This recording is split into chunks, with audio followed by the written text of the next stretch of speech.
Here we're going to tie the EP spawning shrimp. First thing we're going to do is just start our thread.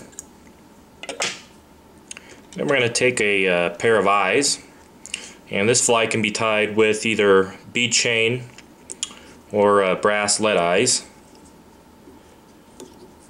Either one, depending on the depth that you're fishing.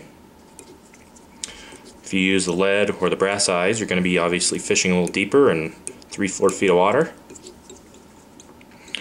And the next thing we're going to do is just take our thread all the way back here to the bend of the hook. Then I'll actually invert the fly. I'm going to take a strand of McFlylon in orange. I'm going to tie right in the middle of that strand on one side of the shank of the hook. Then I'll actually pull it to the other side and then wrap back onto it.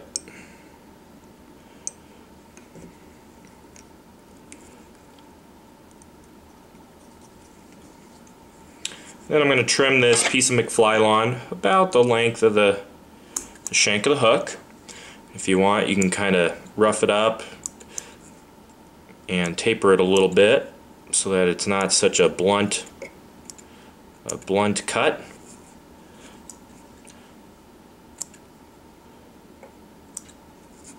There we go. Now the next thing we're going to do is we're going to tie in a pair of EP eyes. I'm going to tie these in so that they are just a little bit longer than the McFlylon. I'm going to tie these right on top of the underside of the shank of the hook. That way when this fly rides hook up, the eyes will kind of be facing upwards just a little bit.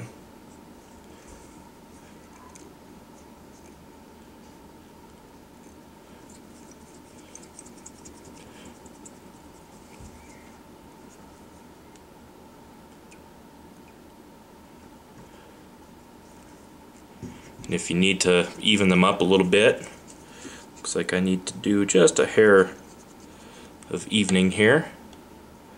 Just take it and pull one of them just ever so slightly until they are even with each other. And then we can wrap forward and lock them down. And you can trim out the excess monofilament. And then we can take our fly upright again.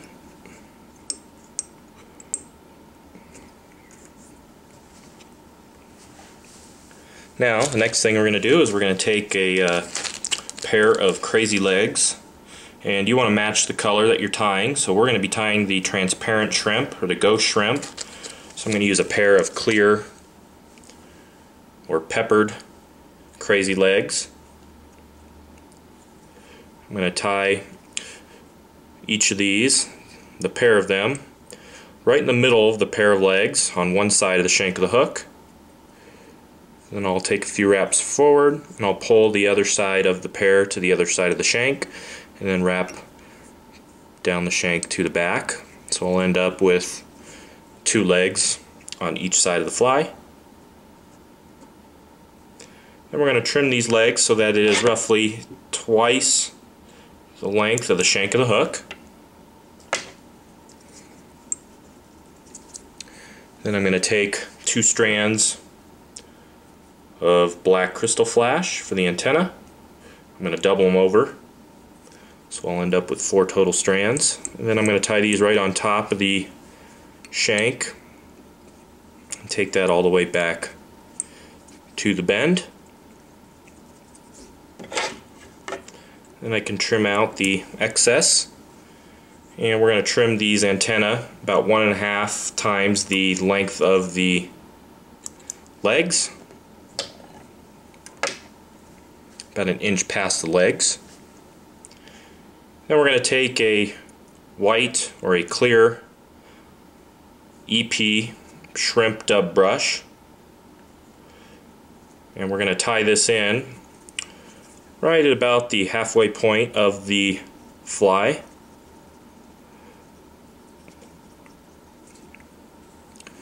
I'm going to take this brush, I'm just going to wrap it forward. I'm going to do fairly loose wraps here. I only want to do a few wraps with this brush. So I've already got one wrap, so I'm going to slightly space it.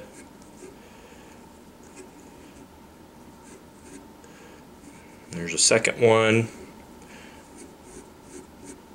And each time I wrap, I'll kind of just fluff it all up and get any of the trapped fibers out of the way.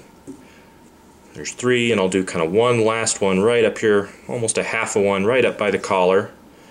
And I'll capture this brush right behind those eyes with several tight wraps. And then I'll just take my thread and I'll pull it tight with my fingers. And I'll just spiral this wire back and forth while I'm pulling tight with the thread, and it should eventually break here.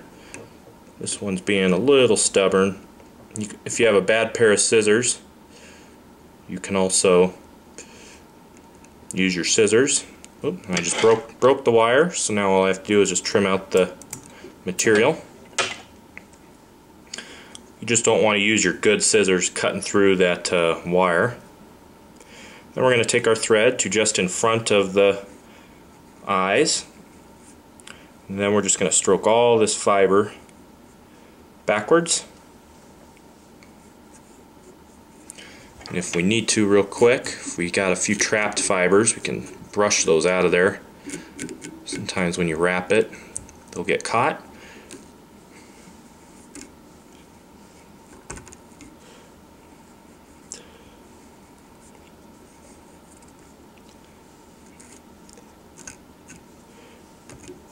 There we go. Now we need to tie in our weed guard. For that, I'm going to take a piece of 16-pound saltwater monofilament, and I'm going to just loop it. I'm going to place this loop around the eye of the hook. Let me raise my vise a little bit here for you so you can see what I'm doing. So just take that loop, and I'm just going to loop it right around the hook.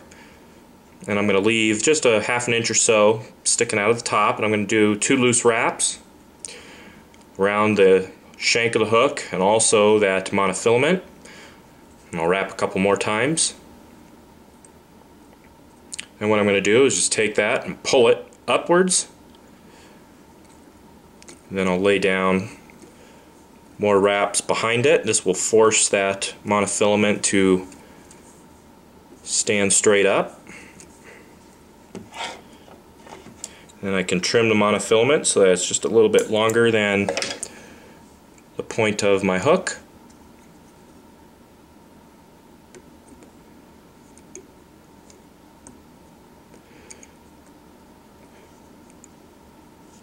And I can lay down some more wraps right in front and whip finish.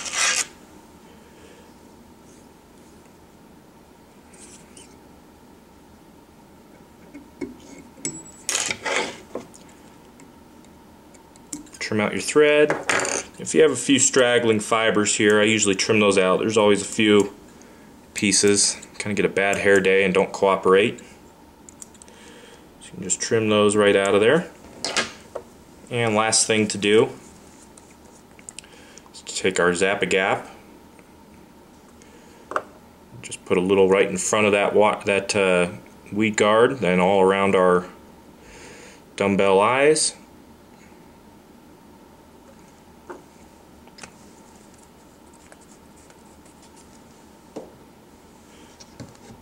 And that is the EP spawning shrimp. Great little fly for bonefish. Also redfish.